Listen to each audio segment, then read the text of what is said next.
말라기는 이제 여러분들이 아시는 것처럼 구약의 맨 마지막의 책입니다. 이 말라기라는 이 이름이 좀 재미있는 이름입니다. 히브리 뜻으로는 나의 사자란 뜻이 있습니다. 정글의 왕 그 사자를 말하는 것이 아니라 어떤 명령을 전하는 그 사자를 뜻합니다. 그래서 나의 사자란 뜻이 있어서 이것이 정말로 이 선지자의 이름인가? 라는 또한 우리가 의문이 또한 들 수도 있습니다. 이게 선지자의 이름인지 아니면 그냥 하나님께서 나의 사자로 보내셔서 말씀을 전하게 하시는 것인지. 근데 우리가 보통 선지서들을 보면은 그 선지자의 이름을 따서 이렇게 지은 책이기 때문에 이 선지서도 하나님의 그 선지자 나의 사자라는 이름을 가진 선지자가 또 하나님 말씀을 우리에게 전해주는 것으로 우리는 또한 그렇게 받아들일 것입니다. 그래서 하나님께서 이제 마지막 시대, 구약의 마지막 시대 이 말라기 선지자를 통해서 말씀하고 있습니다. 이 말라기 선지자가 활동했던 시대는 언제인지 정확하게 우리는 알 수 없지만은 느헤미야 시대를 지나서 또 학개 선지자 시대를 훨씬 지난 그 이후에 쓰여진 것이라고 그렇게 우리는 추정을 합니다.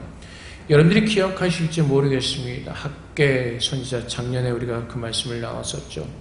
학개 선지자는 어떤 선지자였습니까?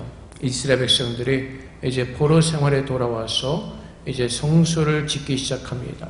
그때 어떠한 사유 때문에 이제 이스라엘 백성들이 성전 짓는 것을 멈추고 있을 때 하나님께서는 학개를 통하여서 이스라엘 백성들을 깨우시고 이제 그 성전을 다시 건축하도록 하나님께서는 그렇게 역사하셨습니다. 오늘 말씀의 배경은 이제 학개 선지자의 그 시대의 배경을 우리가 떠올려 볼 수가 있을 것입니다. 하나님께서 말라기를 통하여서 이스라엘에게 말씀하신 경고인데 그 경고의 내용은 이렇습니다. 여호와께서 이르시되 내가 너희를 사랑하였노라. 하나님께서 이스라엘 백성들에게 내가 너희를 사랑하였노라 라고 말씀하십니다. 근데 이스라엘 백성들이 뭐라고 대답하죠? 주께서 어떻게 우리를 사랑하셨나이까? 라고 묻고 있습니다. 이 말씀은 이스라엘 백성들이 하나님께서 내가 너희를 사랑하였노라 라고 말씀하실 때 하나님 어떻게 우리를 사랑해 주셨어요? 정말 그 사랑에 감동하는 마음으로 묻는 것이 아니라 약간 좀 빈정되는 거죠. 진짜요? 진짜 저를 사랑하셨어요? 하나님 정말 저를 사랑하시는 분이었어요? 라는 그런 빈정되는 투에 그 어투가 섞여 있는 것입니다. 제가 좀 아까 학개 선지자 시대를 우리가 배경을 잠깐 들어볼 필요가 있다고 말씀을 드렸는데 이 말라기 선지자 시대 이스라엘 백성이 대답한 그 이유가 여기에 있습니다. 하나님께서 학개 선지자를 통해서 이렇게 이스라엘 백성들에게 말씀하십니다. 학개 2장 6절부터 7절까지 말씀에 만군의 여호와가 이같이 말하노라. 조금 있으면 내가 하늘과 땅과 바다와 육지를 진동시킬 것이요 또 모든 나라를 진동시킬 것이며 모든 나라의 보배가 이르리니 내가 이 성전에 영광이 충만하게 하리라. 만군의 여호와의 말이니라. 하나님께서 이스라엘 백성들을 도전하시죠. 너희가 성전을 지으면 모든 나라의 보배가 이르리고 이 성전의 영광이 충만할 것이라고 말씀하십니다. 근데 학개 선지자가 그 시대가 지나고 나서 한참 시간이 흘렀는데도 눈에 보이는 것은 아무것도 없는 것입니다. 그래서 이스라엘 백성들이 그 마음이 힘들어하면서 이제 그 이스라엘 백성들이 하나님께서 내가 너희를 사랑하였다고 말씀하실 때 정말이요? 하나님께서 말씀하신 약속은 어디로 간 거죠? 하나님께서 학개 선지자를 통해서 우리에게 주신 약속의 말씀이 있죠. 하나님, 우리 이 땅에 모든 나라의 보배가 임할 것이라면서요. 하나님의 영광이 충만할 것이라면서 이거 다 어디로 갔어요? 하나님 정말로 우리를 사랑하세요? 라고 반문하고 있는 것입니다. 하나님께서 내가 너를 사랑하였노라 이 말씀은 과거의 완료형이 아니죠. 내가 너희를 사랑하였다 라고 끝나는 것이 아니라 내가 너희를 사랑하였고 오늘도 사랑할 것이고 계속해서 너희를 사랑할 것이라는 그 말씀이 담겨 있는 것입니다. 근데 이스라엘 백성들은 그것을 못 믿겠다는 것입니다. 하나님께서 말씀하신 것이 어디 있느냐는 것입니다. 근데 하나님께서 뭐라고 대답하시죠? 그러니까 나 여호와가 말하노라 에서는 야곱의 형이 아니냐 그러나 내가 야곱을 사랑하였고 에서는 미워하였으며 라고 말씀하시죠. 이 말씀의 배경은 어디죠? 창세기 25장 말씀입니다. 자, 아브라함의 아들 이삭이 아내를 얻습니다. 리브가를 얻었는데 아기를 갖지 못합니다. 그래서 창세기 25장 21절부터 23절까지 말씀에 이삭이 그의 아내가 임신하지 못하므로 그를 위하여 여호와께 간구하며 여호와께서 그의 간구를 들으셨으므로 그의 아내 리브가가 임신하였더니 그 아들들이 그의 태 속에서 서로 싸우는지라 그가 이르되 이럴 경우에는 내가 어찌할까 하고 가서 여호와께 묻자온대 여호와께서 그에게 이르시되 두 국민이 내 태중에 있구나 두 민족이 내 복중에서부터 나누이리라 이 족속이 저 족속보다 강하겠고 큰 자가 어린 자를 섬기리라 하셨더라. 임신을 하지 못하던 그 리브가를 위해서 이삭이 하나님께 기도합니다. 그래서 하나님께서 들으시고 리브가에게 이제 잉태케 하시는데 쌍둥이가 생긴 겁니다. 근데 표현해 보면 재미있죠. 그 아들들이 그의 태 속에서 서로 싸우는지라. 근데 엄마가 애들이 서로 싸우는지 어떻게 알겠습니까? 눈에 보이지 않는데 뱃속에서 있는데 아마 태동이 좀 심했을 겁니다. 그래서 영적으로 민감했던 리브가가 하나님께 가서 기도하는 겁니다. 하나님, 뭔가 좀 이상합니다. 이게 도대체 무엇이죠? 그때 하나님께서 뭐라고 말씀하시죠? 큰 자가 어린 자를 섬길 것이라고 말씀하시고 이미 복중에서 하나님께서는 야곱을 택하셨음을 하나님께서 말씀하십니다. 그리고 아브라함과 이삭과 맺은 언약을 야곱에게도 맺으시고 또 야곱을 이스라엘의 이름으로 바꾸셔서 하나님의 그 이스라엘 민족을 창대케 하시는 것입니다. 하나님께서 창세전에 우리를 그리스도 안에서 예정하시고 부르신 것처럼 하나님은 하나님의 신실하신 주권과 하나님의 긍휼하심으로 이미 복중에서 야곱을 택하셨던 것입니다. 하나님의 선하신 뜻이 있었고 하나님의 언약을 그들에게 부으셨습니다. 하나님께서 이스라엘 백성들에게 말씀하시는 것은 바로 이것입니다. 내가 너희를 사랑하노라. 내가 너희를 사랑한다는 그 의미 속에는 너희들이 어떤 조건과 너희들이 가지고 있던 그 모습 때문에 사랑하는 것이 아니라 나의 신실한 나의 어떤 그 계획 속에서 창세전 이미 예정한 그 계획 속에서 너희를 부르셨다고 말씀하시는 것입니다. 그래서 우리가 붙드는 것은 지금 내 형편과 내가 처한 조건을 가지고 하나님을 바라보는 것이 아니라 하나님께서 우리에게 주신 그 말씀을 붙들고 나가는 것입니다. 이스라엘 백성들 앞에 실망하는 이유가 어디 있죠? 내가 기대했던 그 영광을 보지 못한다는 것입니다. 하나님께서 말씀하신 그 영광과 모든 만국, 모든 나라의 보배가 임할 것이라고 말씀하셨는데 지금 세월이 지나도 그것을 내 눈으로 볼 수가 없다는 것입니다. 사실은 작년에 이 말씀을 나누면서 하나님께서 말씀하신 그 영광은 무엇이죠? 예수 그리스도께서 이 땅에 오셔서 우리를 구원하시는 그 하나님의 구원의 계시를 뜻한다고 여러분들에게 전해드렸습니다. 이스라엘 민족은 이것을 육적으로 이해하는 것입니다. 그래서 하나님께 나올 때 내가 원하는 것, 내가 생각하는 것, 내가 바라는 이것이 이루어지지 않으니까 하나님께서 나를 사랑하시지 않는다고 생각하는 것입니다. 그래서 그들은 하나님께서 사랑하신다고 말씀하실 때 정말로 저를 사랑하세요? 근데 왜 내가 원하는 것을 볼 수 없고 왜 내가 원하는 것은 가질 수가 없죠? 하나님께 따지고 묻는 것입니다. 근데 사실 믿음은 무엇이죠? 하나님 말씀을 믿는 믿음 안에서 사는 것입니다. 하나님께서 주신 말씀을 붙들고 하나님 앞에 나아가는 것입니다. 하나님께서 창세기 6장 12절부터 14절까지 말씀해서 노아에게 이렇게 말씀하십니다. 하나님이 보신즉 땅이 부패하였으니 이는 땅에서 모든 혈육 있는 자의 행위가 부패함이었더라. 하나님이 노아에게 이르시되 모든 혈육 있는 자의 포악함이 땅에 가득함으로 그 끝날이 내 앞에 이르렀으니 내가 그들을 땅과 함께 멸하리라. 너는 고페르 나무로 너를 위하여 방주를 만들되 그 안에 칼들을 막고 역청을 그 안팎에 칠하라 라고 말씀하십니다. 하나님께 노아에게 방주를 만들라고 말씀하십니다. 그 땅에 거하는 모든 사람들의 죄가 너무나 크기 때문에 하나님께서는 심판하시겠다고 말씀하십니다. 그리고 이제 그들에게 주어진 시간은 창세기 6장 3절에서 말씀하시는 것처럼 여호와께서 이르시되 나의 영이 영원히 사람과 함께하지 않으니 이는 그들이 육신이 됨이라. 그러나 그들의 날은 120년이 되리라 하시니라. 하나님께서 노아에게 심판을 말씀하시고 이제 그 시간이 120년이 남아있다고 말씀하십니다. 120년이라는 시간은 아마 여러분들이 지금 사신 시간보다 훨씬 더 긴 시간입니다. 루아는 하나님께서 방주를 만들려고 하시는 그 명령을 듣고 보통 계산하기로는 한 70년 정도 방주를 만들었다고 우리가 보통 이렇게 생각을 합니다. 여러분들 한번 생각해 보십시오. 노아가 지금 제가 산 그 나이보다 훨씬 더 오랜 시간을 방주를 만드는 일에 시간을 썼습니다.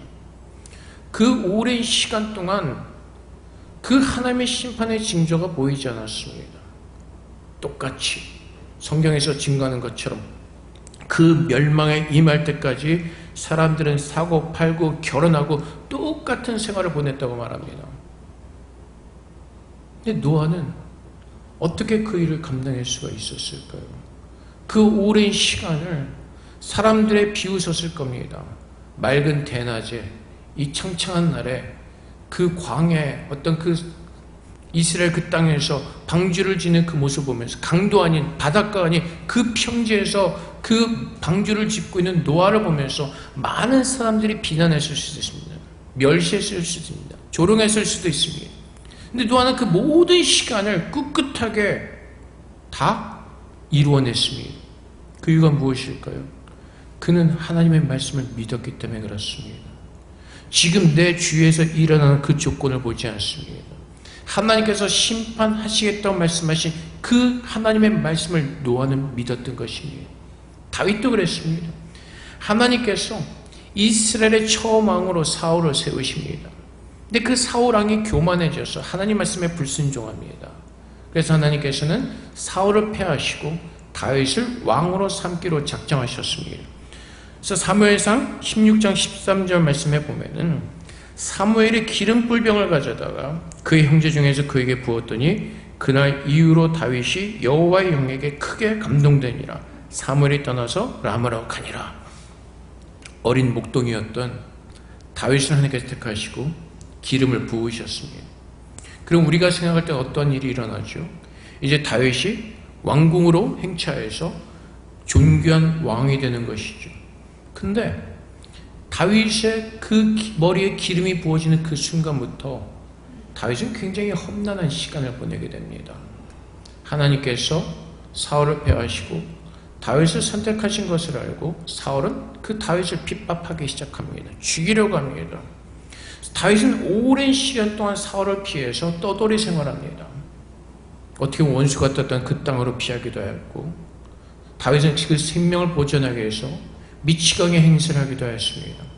참 어떻게 보면 비참한 모습이죠. 처절한 모습입니다. 살기 위해서 미치광이의 모습을 연극해야 되고 사울의 죽음을 피해서 힘들게 돌아다녀야 됐습니다. 그럼에도 불구하고 다윗이 포기하지 않았던 이유가 어디 있죠? 다윗에게 말씀하시는 그 하나님을 다윗은 믿었기 때문에 그렇습니다. 그래서 결국은 사무엘하 5장 4절 말씀에 다윗이 나이가 30세에 왕이 올라 40년 동안 다스렸을 때 다윗이 자기가 기름을 부음받고 난 그 이후에 핍박받는 그 삶 가운데에서 한 번도 그는 실망해 본 적이 없습니다. 돌이켜 본 적이 없습니다. 그는 늘 하나님을 향해서 그 말씀을 붙들고 살았던 것입니다. 하나님께서 그를 왕좌에 올리실 때까지 그는 한 번도 하나님 앞에 컴플레인하거나 앞에 절망적인 소리를 외쳐본 적이 없습니다. 그는 그 하나님의 신실한 말씀을 믿었고 모든 상황 속에서 모든 순간 속에서 하나님을 바라보는 그 믿음의 삶을 살았던 것입니다. 그래서 여러분들이 좋아하시는 시편 23편 여호와 내 목자신 내가 부족함이 없으리로다. 그것은 다윗이 왕국에서 편안하게 생활할 때 지은 것이 아니라 핍박받으며 돌아다닐 때 그때 다윗이 지었던 시인 것입니다. 다윗은 자신의 조건과 그 어떤 환경 속에서도 그 환경과 조건을 바라보는 것이 아니라 지금 자기와 함께 동행하고 계시며 말씀하시는 그 여호와 하나님을 온전히 의지하는 믿음을 가지고 살았던 것입니다. 하나님께서 오늘 말라기 선지를 통해서 1장 1절 말씀에 여호와께서 말라기를 통하여 이스라엘에게 말씀하신 경고라. 경고는 무거운 짐이라는 것입니다. 듣고 깨달으라는 것입니다. 그들에게 주어진 짐이 무엇인가를 듣고 그 무거운 짐을 옮기라는 것입니다. 그 짐을 옮기는 방법은 한 가지밖에 없습니다. 예수님께서 말씀하시죠. 마태복음 11장 28절과 30절 말씀에서 수고하고 무거운 짐이지 않더라 다 내게로 오라 내가 너희를 쉬게 하리라. 나는 마음이 온유하고 겸손하니 나의 멍에를 메고 내게 배우라. 그리하면 너의 마음에 쉼을 얻으리니 이는 내 멍에는 쉽고 내 짐은 가벼움이라 하시니라. 이스라엘 백성들이 지었던 무거운 짐이 무엇이죠? 자기 자신들의 생각이죠. 자신들의 기대죠. 세상을 향한 기대와 소망 가운데 그들은 무거운 짐을 지고 있었습니다. 근데 주님께서 오늘 우리에게 뭐라고 말씀하시죠? 세상의 모든 짐을 지고 있는 너희는 다 내게로 오라고 말씀하십니다. 너희를 쉬게 할 것이라고 말씀하십니다. 근데 주님께로 와서 어떻게 하라고요? 너희는 배우라고 말씀하십니다. 하나님의 뜻을 알고 그분의 뜻이 무엇인지를 알고 그분의 뜻이 나의 기쁨이 되고 나의 소망이 되는 그 삶을 살아내라는 것입니다. 근데 우리가 하나님을 믿는다고 하면서도 자꾸 우리가 세운 계획과 우리가 원하는 기대와 우리가 원하는 방향으로 우리는 가고자 합니다. 그래서 그것이 안 될 때는 어떻게 하죠? 힘든 겁니다. 하나님이 나를 사랑하시지 않는구나. 하나님의 뜻이 내게 없구나. 하나님 정말 나를 사랑하십니까? 하나님이 나를 사랑하신다는 그 말이 귀에 들리질 않습니다. 그래서 우리 이스라엘 백성들처럼 하나님 정말로 나를 사랑하세요. 그런데 왜 나는 이 모양 이 꼴이죠? 라고 대답을 하게 되는 것입니다. 그 기준이 어디 있다고요? 내 생각과 내 판단이라는 것입니다. 하나님의 뜻이 아닌 내 판단을 붙들고 있기 때문에 그렇습니다. 지난 목요일날 여러분들에게 카톡으로도 소식을 전해드렸지만은 전에 우리 교회 교인이었던 이진희 성도가 하나님의 부르심을 받았습니다. 20대 초반에 대만에 와서 학업을 마치고 또 직장 생활하다가 이제 대만에 이제 한국으로 돌아가서도 교회를 잘 섬기면서 또 많은 하나님께 봉사를 했던 그런 자매입니다. 43세 나이로 부름을 받았습니다. 어저께 장례식을 다 끝냈습니다. 우리가 볼 때는 어떻죠? 하나님, 저렇게 젊은 애가 왜 죽어야 되죠? 성격이 그렇게 좋고 모든 사람과 관계도 좋았고 하나님을 그렇게 섬기던 그 애가 왜 죽어야 되죠? 죄송합니다. 제가 애라 그래서 청년 때부터 봐가지고 그 입에 습관이 돼가지고 어쨌든 우리가 볼 때는 그렇게 생각할 수가 있죠. 하나님, 얘 같은 애가 왜 일찍 죽어야 되죠? 근데 그것은 우리의 생각이고 하나님의 뜻은 걔를 천국으로 하나님께 데려가셔서 더 행복하고 더 기쁜 삶을 살도록 하나님 그 은혜를 베풀어 주신 것입니다. 원래 심장이 안 좋았습니다. 한 몇 년 전에도 굉장히 힘들었던 적이 있습니다. 한 6년 전인가 갑자기 토요일 저녁에 밤에 전화가 왔습니다. 거의 죽어가는 목소리로 병원에서 너무 힘들다고 죽을 것 같다고.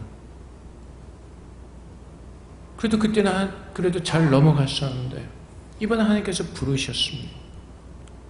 우리의 생각과 우리의 뜻이 다를 때는 우리가 뭐라 그래요? 하나님 어떻게 이러실 수가 있습니까? 하나님 정말로 그 애를 사랑하셨습니까? 여러분 한번 생각해 보세요. 그 입장에서 이번에 죽기 전에도 중환자실에서 굉장히 힘든 시간들을 보냈습니다. 의식이 없는 상태로 있었고. 근데 생각해 보세요. 이 세상의 모든 육적인 고통을 다 벗어나서 천국에 가서 하나님과 영원히 함께하는 그 시간을 보내고 있는데 그 하나님 편에서 그 진의 입장에서 볼 때는 그것이 행복하고 그것이 아름다운 시간인데 우리는 뭐라고 한다고? 하나님 어떻게 그러실 수가 있습니까? 어떻게 그렇게 사랑한다고 그게 사랑하시는 건가요? 우리 입장이 우리의 기준이기 때문에 그렇습니다. 우리는 하나님께 나가서 배우지 않습니다. 하나님의 뜻이 무엇인지를 배우려고 하지 않습니다. 하나님을 믿는다고 하면서도 자꾸 우리의 뜻을 가지고 나가서 그것을 들이밀 때가 참 많이 있습니다. 근데 우리는 우리의 기준과 판단을 가지고 그래서 하나님과 부딪히는 것이죠. 하나님께서 정말로 나를 사랑하세요. 근데 왜 나한테 이렇게 하실 수가 있죠? 사실은 그 소식을 들은 그날 밤에 누워서 사모님한테 제가 했던 이야기가 있습니다. 참 부럽다. 일찍 갈 수 있어서. 이 힘든 세상에서, 이 고통의 시간 속에서 일찍 천국으로 갈 수 있다면 그거보다 더 큰 축복이 어디 있겠습니까? 근데 우리는 또 이런 고민할 때가 있죠. 하나님께 먼저 가면은 그럼 남겨진 식구들은 어떻게 할까? 내 근심과 걱정 속에서 가고 싶어도 가지 못하는. 그런데 우리가 정말로 하나님을 믿는 믿음이 있다면, 하나님께서 지금 나를 데려가신 것이 하나님의 뜻이라면 그 가족들을 하나님께서 케어하실 것입니다. 근데 우리는 자꾸 내 생각과 내 판단 때문에 놓지를 못하죠. 내가 붙들고 있는 그것 속에서. 이스라엘 백성들이 하나님께서 이스라엘 백성들을 분명히 사랑하고 계십니다. 언약 속에서 그들을 붙들어서 하나님께서 그들의 백성으로 삼으시고 하나님께서 늘 함께하고 계십니다. 근데 이스라엘 백성들은 그 하나님의 뜻을 깨닫지 못하고 그들의 방법과 그들이 원하는 것으로 나를 사랑하시지 않는다고 원망하고 있는 것입니다. 우리들의 뜻이기 때문에 우리는 다윗이 그랬던 것처럼, 노아가 그랬던 것처럼 지금 내가 처한 환경과 상황을 보는 것이 아니라 하나님의 그 약속의 말씀을 붙드는 믿음 안에 사는 것입니다. 그것이 하나님께서 기뻐하시는 참 믿음을 가진 가진 사람들의 모습인 겁니다. 우리는 자꾸 우리들의 시간과 우리들의 계획, 하나님의 은혜 가운데 여름 성경 캠프가 잘 마쳤습니다. 근데 우리는 이렇게 얘기할 수가 있어요. 시간이 좀 지나고 애들한테, 야, 너 성경 캠프 마치 은혜 받았다며. 근데 너 또 이 모양이야. 네 선생님 누구였어? 제대로 배우고 온 거야? 우리들의 기준을 가지고 그렇게 판단할 수가 있죠. 근데 하나님의 때, 하나님께서 우리 아이들을 만드시는 그 하나님을 바라봐야 되는데, 우리의 생각을 가지고 아이들을 바라보기 시작하면 우리의 마음이 불편해지고 우리 마음이 힘들어지는 겁니다. 그래서 내려놓는 겁니다. 주님 앞에 모든 것을 맡기고 수고하고 무거운 짐진 자들아 다 내게로 오라. 내가 너희를 쉬게 하리라. 하나님 앞에 가지고 나와서 주의 말씀을 기억하고 주 앞에 맡기는 그 믿음의 삶을 살 때 우리는 정말 마음의 평강을 얻을 수가 있을 겁니다. 하나님의 사랑을 깨닫고. 근데 자꾸 내가 붙들고 내 계획 속에서 이루어지지 않다 보니까 하나님이 나를 사랑하지 않는다는 오해와 착각 속에서 불평과 불만으로 가득 차게 되는 것입니다. 하나님의 때가 있습니다. 이번에 중고등부에서 요청이 왔습니다. 아빠들이 자녀들에게 편지를 한 장 써달라고. 그래서 사실 작년에 요한이가 그 학교에서 캠프를 갈 때도 그런 그게 있었습니다. 그런 이벤트가. 그래서 그때는 참 기대하는 마음으로, 얘가 여기 가서 좀 바뀌어오면 어떨까 참 기대하는 마음으로 제 딴에는 감동스럽게 쓴다 막 써서 성경 구절도 막 써서 썼습니다. 근데 돌아와서 아무 반응이 없어요. 그래서 이번에는 그 편지를 재탕해서 보낼까 하다가 뭐 관계도 뭐 그 전에 별로 그렇게 썩 좋지도 않고, 그래서 제가 간단하게 적어 보냈습니다. 저는 4줄 쓴 줄 알았는데 오늘 다시 보니까 4줄이 넘었더라고요. 이렇게 썼습니다. 하나님은 살아계시고 마지막 날 분명히 심판이 있을 것이다. 예수 믿는 사람은 천국으로, 예수 믿지 않는 사람은 지옥으로 반드시 가게 될 것이다. 우리는 모두 언제 죽을지 모르기 때문에 늘 마지막 날을 잘 준비해야 된다. 오늘 예수님이 오신다면 너는 어디로 가겠니? 오늘 내가 천국으로 갈 수 없다는 생각이 들면 천국 갈 수 있는 믿음을 달라고 하나님 앞에 기도해야 된다. 만약에 천국으로 간다고 생각하면 내가 정말로 예수 믿는 사람에게 세상 무엇보다도 하나님을 사랑하며 하나님 보시기에 기뻐하는 삶을 살고 있는지를 돌아보아야 할 것이다. 오늘 내가 하는 모든 것들이 마지막 날을 기억하고 잘 준비하고 현명한 지혜로운 삶을 살면 좋겠다. 이렇게 좀 보냈습니다. 그때 오늘 아침에 1부 예배 끝나고 중고등부 선생님이 답장을 줬어요. 요한이가 딱 2줄 썼습니다. I understand it. Thank you. 뭐 부전자전이죠. 근데 어쨌든 우리가 이 땅에서 살아가면서 마지막에 붙든 것은 하나님 말씀밖에 없습니다. 내가 지금 좀 아까 말씀드린 것처럼 그 진이란 아이가 43년을 사는 동안에 내가 언제 죽을 것이라고 예상하면서 살지는 않았을 겁니다. 자기 자신도 내가 언제 떠날 것이라, 내가 목요일날 떠날 것이라 그 기대와 생각은 전혀 없었을 것입니다. 하나님의 때에 불러 가신 것입니다. 그래서 오늘 내가 사는 것이 지금 내 조건과 환경을 보면서 살아가는 것이 아니라 하나님께서 성경 말씀을 통해서 우리에게 주시는 그 약속의 말씀을 붙들고 하나님께서 신실하게 그것을 이루실 것을 믿는 믿음 안에 사는 것입니다. 그것이 믿음의 조상들의 모습이었습니다. 그래서 히브리서 11장 1절과 2절 말씀에 믿음은 바라는 것들의 실상이요 보이지 않는 것들의 증거니 선진들의 이로써 증거를 얻었느니라. 믿음의 조상들은요, 이 땅에서 사는 삶의 모습을 기대며 살지 않았습니다. 하나님이 누구이신 줄 알고 하나님께 주신 그 약속의 말씀을 붙들고 살았습니다. 노아도 마찬가지였고, 그는 자기 주위에 사는 사람들의 모습을 보지 않습니다. 그들이 어떤 모습으로 사는가 그것이 중요하지 않습니다. 중요한 것은 하나님께서 내게 무엇을 말씀하셨고 하나님께서 그 어떠한 것을 이루실 것인가. 노아의 모든 관심은 하나님께 집중되어 있었고 그분께 나아가는 삶을 살아내는 것입니다. 오늘 우리는 이 땅에서 살아가면서 하나님을 바라보는 것이 아니라 내가 원하고 내가 편안한 어떤 그런 삶을 고집하면서 하나님께 나를 사랑하시지 않는다고 불평할 때가 참 많이 있습니다.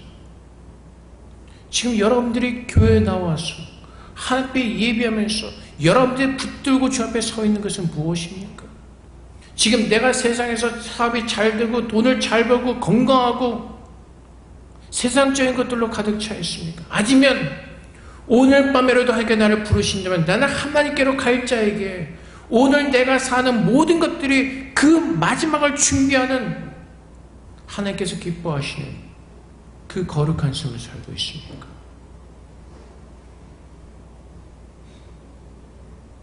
캠프 시작한 아침에 요한이 차 타고 데리고 오면서 또 한번 욱 올라오려다가 진이를 생각하면서 언제 빠이빠이 할지 모르는데 참아주자라는 마음으로 참고 교회에 내려놓았습니다. 지금도 캠프 간다고 난토에 이제 좀 있으면 출발하는데 사실 다음 주에 다시 내 아들을 볼 수 있을지 없을지 저는 모르는 그 삶을 살고 있는 겁니다. 근데 우리는 이 시간이 영원할 것이라고 착각을 하죠. 다음 주에 만날 수 있다는 우리의 생각을 가지고 살죠. 우리의 소망이 하나님께 두고 살 때 우리는 이 땅의 모든 것을 초월해서 참된 것을 구하면서 하나님을 사랑하는 마음으로 살아낼 수가 있을 겁니다. 그래서 히브리서 11장 13절과 16절 말씀에 보면은 이 사람들은 다 믿음을 따라 죽었으며 이 사람들은 누구죠? 믿음의 조상들이죠. 약속을 받지 못하였을 때 그것들을 멀리서 보고 환영하며 또 땅에서는 외국인과 나그네임을 증언하였으니 그들이 이같이 말하는 것은 자기들이 본향 찾는 잼을 나타냄이라. 그들이 나온 바 본향을 생각하였더라면 돌아갈 기회가 있었으려니와 그들이 이제는 더 나은 본향을 사모하니 곧 하늘에 있는 것이야. 이러므로 하나님이 그들의 하나님이라 일컬음을 받으심을 부끄러워하지 아니하시고 그들을 위하여 한 성을 예비하셨느니라. 믿음의 조상들이 무엇을 구했다고요? 자기가 태어나고 자기가 사는 그 고향으로 돌아갈 생각하는 것이 아니라 하나님께서 우리를 예배해 놓으신 그 천국을 소망하면서 그 소망 붙들고 살았다는 것입니다. 때로는 세상에서 어렵고 힘든 시간을 보낼 수가 있습니다. 내 아들이 내 기대하는 달에게 참 속속이는 그런 시간들을 보낼 수가 있습니다. 그래서 그 아들을 보면 힘들고 마음이 무너지고 분노가 치밀 수도 있습니다. 하지만 그 모든 것들을 하나님께 가지고 가서 앞에 맡길 때 하나님의 시간에 하나님의 때에 하나님께서 만져주실 것을 믿고 기도할 때 내 안에 솟구쳤던 모든 것들은 내려놓게 되는 것이고 주님 앞에서 평강을 찾을 수가 있게 되는 것이고 하나님의 사랑을 깨달을 수가 있게 되는 것입니다. 하나님께서 우리에게 말씀하시죠. 내가 너를 사랑하였노라. 내가 어제도 너를 사랑하였고 과거에도 너를 사랑하였고 네가 어떤 모습이었든 간에 나는 너를 사랑하였고 오늘도 너를 사랑하고 있고 내일도 너를 사랑할 것이다 라고 말씀하시는 것입니다. 하나님께서 우리에게 주신 그 언약, 예수 그리스도를 믿는 자는 그 하나님의 언약의 말씀을 붙들고 오늘도 믿음으로 나아가 하나님께서 주신 그 말씀을 붙들 때 하나님의 천국이 우리 마음 가운데 임하는 것입니다.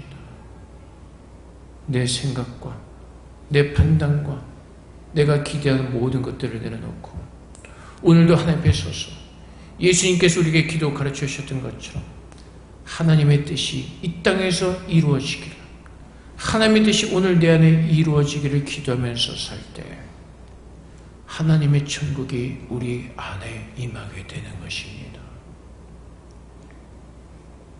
그래서 우리 스스로 속상해하고 힘들어하는 그 어리석은 모습을 다 버리고 하나님께 주신 그 약속의 말씀, 하나님이 우리를 사랑하신다는 그 약속의 말씀, 우리가 죄인 되었을 때 먼저 우리를 찾아오셔서 우리를 사랑하신 그 하나님의 사랑이 십자가에서 증거되어졌기에 우리는 그 사랑을 붙들고 오늘 하나님 앞에 서는 것입니다. 하나님은 그렇게 나를 사랑해주고 계십니다.